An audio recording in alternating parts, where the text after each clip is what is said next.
Even in our immediate neighborhood, there seems to be a strife, and this strife is right on the eastern side border of India, within Bangladesh. And Bangladesh, of course, being among the world's largest exporters of textiles and fast fashion products, including the likes of Levi's and H&M and Zara. And there seems to be a strife in Bangladesh now. And why is this strife on? The strife is on primarily on account of low wages.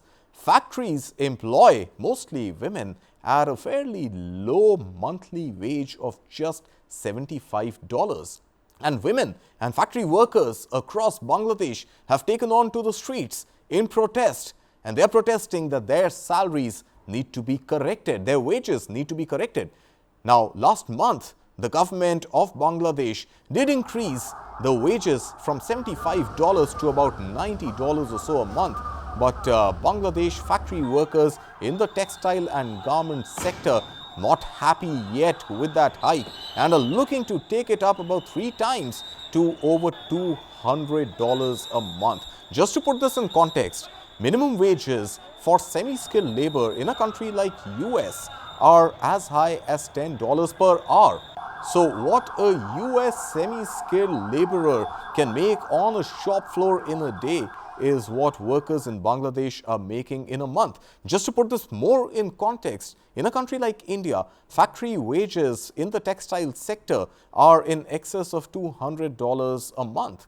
In fact, a little short of $200 a month. Whereas in the case of China, which still continues to hold a lion's share when it comes to textile manufacturing, it has breached the $200 a month to about $214 a month. What is really holding back the Bangladesh government to increase the floor price on minimum wages? Let's try and make sense of that with Enamul, Hafiz, Latifee, trade and policy economist from Bangladesh, joining us live on this broadcast. Hi, Enamul, please tell us what is really happening, what is going on in the government circles, in the trade circles, in the factory managements at Bangladesh right now. What is holding back increasing the wages to a threshold that the workers demand and feel is their right, given the almost double-digit high inflation we've seen in Bangladesh? Right, exactly. Asked the question. So basically, the thing happening is that here actually the workers have demanded a high raise, which is not actually perceived to be very consistent with the increment of the wage over the years that we have seen in case of Bangladesh, and it is the perception of the factory owners that the wage growth should be limited to 8 to 10%. But as you have already mentioned, that the government has already published the gadget to make up an increment of almost 55.6% wage growth of the garments workers.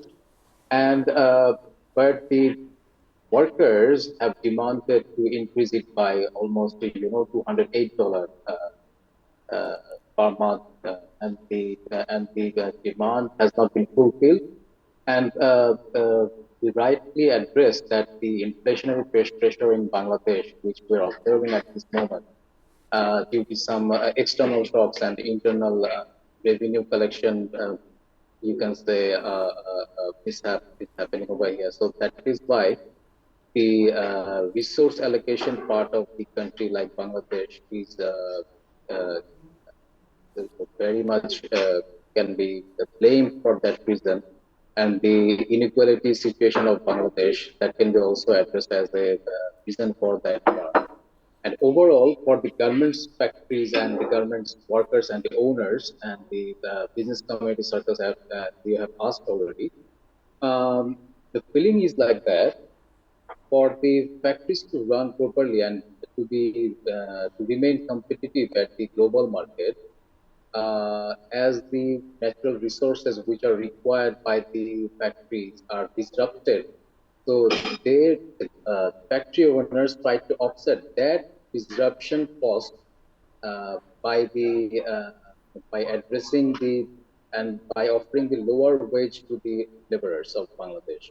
All So right, that Emmanuel. thing, Yes, that thing actually should not be sounding that much rational from the point of view that the workers are not even getting the living wage level.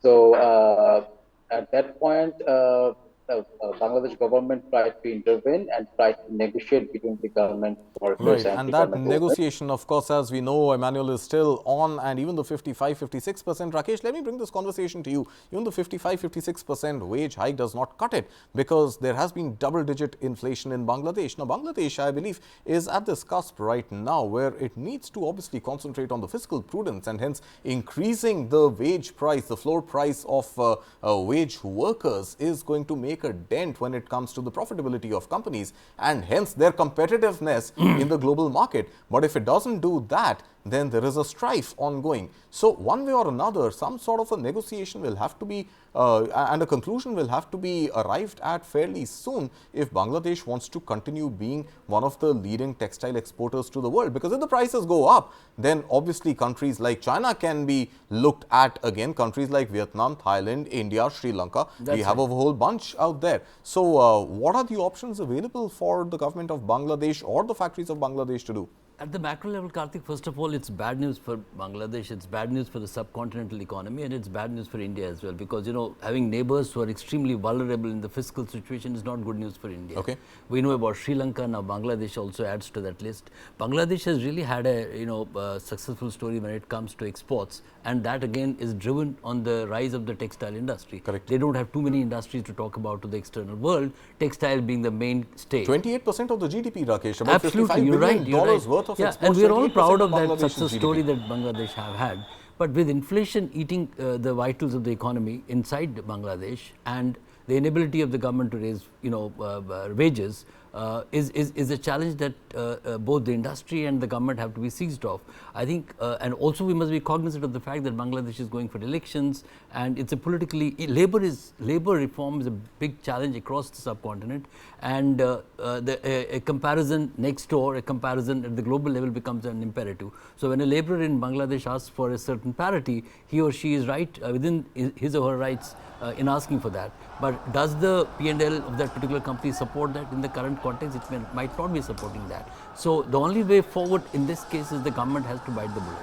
And government has to bite the bullet from many perspectives. But if the government bites the bullet, Rakesh, and if wages were actually to be increased, then the profitability and the margin and the cost at which the textiles are produced at factories in Bangladesh will cease to be competitive. And hence, whatever advantage Bangladesh has right now when it comes to cost goes away. So in any case, at one level, you may be able to sustain higher wages only up till a point that it balances the trade advantage that it has on low prices. So it's a fairly tight rope, and I think if you ask me, it's a punt that Bangladesh had taken to employ people at mass scales at reduced cost, offer them employment for sure, but now it's unable to make sustenance out of it. See, there's no template to learning globally in terms of sustaining the cost advantage. India is facing this problem in the IT sector. There are new emerging economies. India tried going to tier 2, tier 3, tier 4 cities and had a cost advantage there. But do you sustain that repeatedly?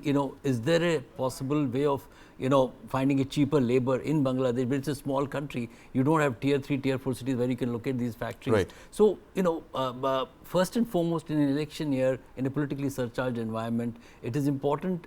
I mean, to my mind, the Bangladesh government would focus on managing the labor expectations at the cost of losing the economic advantage vis-a-vis the global markets. All right, Rakesh, thank you so much for joining us. Emmanuel, sorry, that's all we have the time for. Let's hope some sort of a consensus and the tightrope that the Bangladesh government has to walk results, of course, at parity at some level when it comes to fulfilling the demands of the wage workers, the factory workers, and at another end, not losing its cost competitive to the bully in the neighborhood called China.